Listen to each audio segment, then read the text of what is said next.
This is Kevin Tanner coming to you with another review from Micro Galaxy Squadron. Today we're taking a look at the Grand Army of the Republic Battle Pack, the Crumb Bomber. So in this review, we're going to go ahead and take a look at the packaging. We'll take a look at the vehicle itself, all the accessories that come with it. We'll do some measurements, and then we'll also do a comparison to some of the other ships in the line. So let's go ahead and break this out of the box and see what it looks like. So let's go ahead and start here by taking a look at the packaging. So really love the way that Micro Galaxy Squadron packages and displays these ships. So we can see here on the front, we got a picture of the vehicle. We also get to see some of the accessories here that come with this, which we're going to take a look at here in a minute. As well as on the bottom, you got the Grand Army of the Republic Battle Pack. And then when we turn it to the side, you get an opportunity to see the ship itself. And then on the back, you get an opportunity to see here are some of the other features of the actual vehicle itself. And then here on the bottom, these are the 4 different options that come in this Grand Army of the Republic Starship class. So we got the Plo's Bros, the Crumb Bomber, which we're going to take a look at, Separatist Nightmare, and the Coruscant Guard ship. Then you get some more stuff here on the side that shows what it does. So now that we've got this thing out of the box, we're going to start first with the accessories. So it comes with a Bark Speeder, and this one does come with a display stand. So the display stand is the same as what we would get with some of the other Scout class vehicles. So it does have this little notch here to be able to hold the vehicle like I just had it, as well as you can put it on the side here to be able to fly it around. So this is a nice stand, really like that.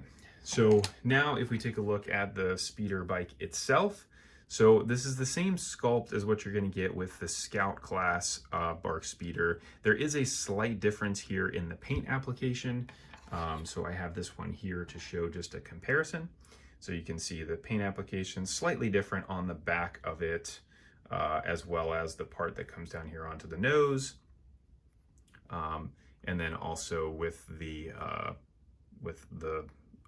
paint here on the front of the bike as well. But again, sculpt is pretty much the exact same. So this thing is great because it also, and I'm super excited that we get a battle pack that has this in it, so that way I don't have to get a million blind boxes, to be able to outfit this ship completely, which we'll take a look at how this works here in a minute. So now let's take a look at the figure pack. So really cool. Again, I love that Micro Galaxy Squadron does this with all of their packaging, that they end up putting the figures inside their own individual packaging inside the box, which is really cool. So we get a pilot as well as we get 4 other clone troopers. This is a big ask from a lot of fans of this line to be able to have more figures to be able to build the ships out. So it's great that we do get more clone troopers. Again, that way we don't have to buy a million blind boxes to be able to outfit the LAAT that can fit a bunch of figures. So with the figures, I'll go ahead and pop these guys out of here. So with the pilot, starting out with him, he's got some yellow paint there on the top, as well as we get his hoses painted, his gloves, and then they did put a little bit of paint here on the back of the knees. So that's great, starting to get a little bit more paint on some of these clone figures. They do look really good when you end up painting in some of the joints here with some black in it. So awesome. The mask looks really cool as well, with the visor being painted. And then all of the rest of these clone troopers are the same. So there is no difference here in the sculpt from one to the other. Paint application is the same, a little bit of black on the back of the knees and on the gloves. Now, the clone figures, if we're looking at these from a measurement perspective, the pilot is 1 inch tall. The clone as well is 1 inch tall. So now if we go ahead and take a look at the vehicle itself. So here is the Crumb Bomber. So the Crumb Bomber is coming from Salacious Crumb, which we get on there, and he is dropping a bomb, which is super cool looking. So you can see here, actually, if we just look at the paint application, the paint application is the same as what we're getting with the standard LAAT.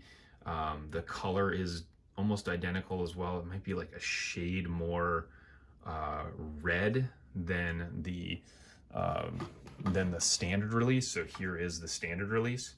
So you can see again, it's just a tiny bit of difference there in the color of the paint. But the one thing that is definitely different about this is the wash application. So with this wash application, this looks to be more brushed on versus the standard release, which looks like it's almost like the wash is poured onto it, and you can see the actual brush marks.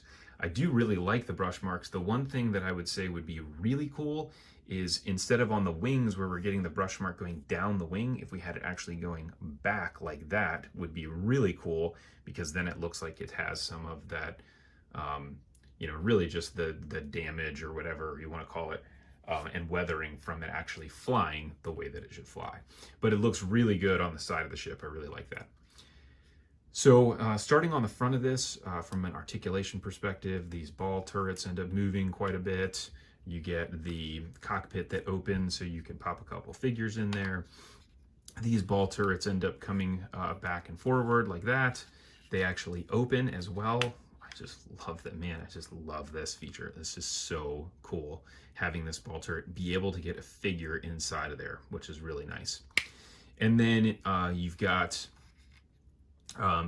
in here, inside of the actual, you know, bay area, we get these little figure holders, which are nice. It's one of those, when you first look at it, you're like, man, I really wish that thing was open and there wasn't one of those figure holders. And then you put the figures in there, and you're like, yeah, now I see the reason why they did that. That's fantastic, smart idea. So we do end up getting those, which is really nice. You can just see here on this door, I went ahead and opened this, which is really nice as well. And then on this version, we've got the ball turrets here on the side. These guys are lined up correctly. Fantastic, nice work. And then they turn as well on both wings. So those guys will spin all the way 360. As we move around to the back, you get this little gun here. This thing rotates around as well. And then here on the back, the ramp opens up, and here is your peg hole for the bark speeder. So this is the feature I just love about this ship. I think it's so cool that you have the opportunity to put the bark in here, pop it on there and close it up, and then you can just really outfit this thing so it is loaded up. Now, as we move around to the top of the ship here, this little part here does open, and actually I'm going to go ahead and pop the wing off so that way you can see it. So this is how it actually comes, is that you get the one wing off. Again, genius packaging that they ended up doing it this way, and so that you could remove the wing to be able to display it however you wanted if there was battle damage or something like that and it lost a wing. And so this wing will pop off as well, and boom, there it goes. You end up getting this little missile port in here, or whatever you want to call it. And the color on this is really nice. So you can see that's a really bright gold, as well as this cream color on there. Just looks really awesome. And then here is that little piece that popped off. So now if we take a look at this compared, well, before I do that, let's go ahead and just run through some measurements.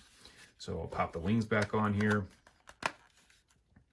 And this is the same sculpt as the standard release. In terms of the basically everything on it. So the wing size, the profile view, the side view, everything is similar.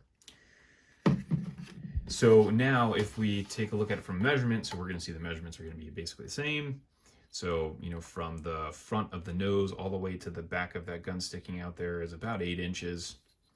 Wing to wing, wingtip to wingtip is kind of tricky to do this measurement. So it is like 8.5 maybe from wing to wing. And then the height here is about 3 inches tall. So I did want to also do a comparison of this relative to a couple other LAATs that are out there. So we've got the Action Fleet version, which is back here in the back. And so you can see the obvious difference in the size. So the Micro Galaxy Squadron version is significantly bigger than what we're seeing with the Action Fleet. Well, maybe not significantly bigger front to back. Certainly from a wingspan perspective, side to side, it is much bigger.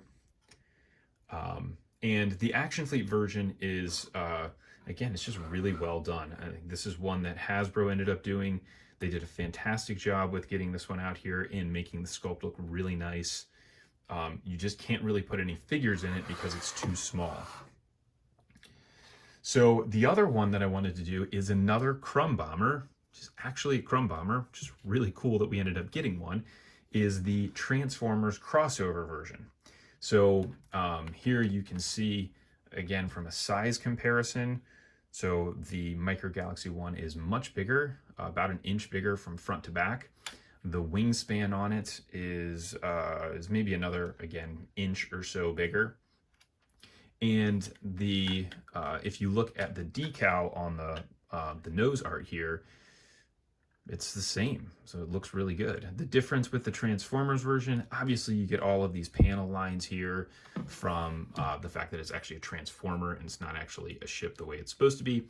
But I do like that you actually get the full door here on the side versus the Micro Galaxy one where you have the opening.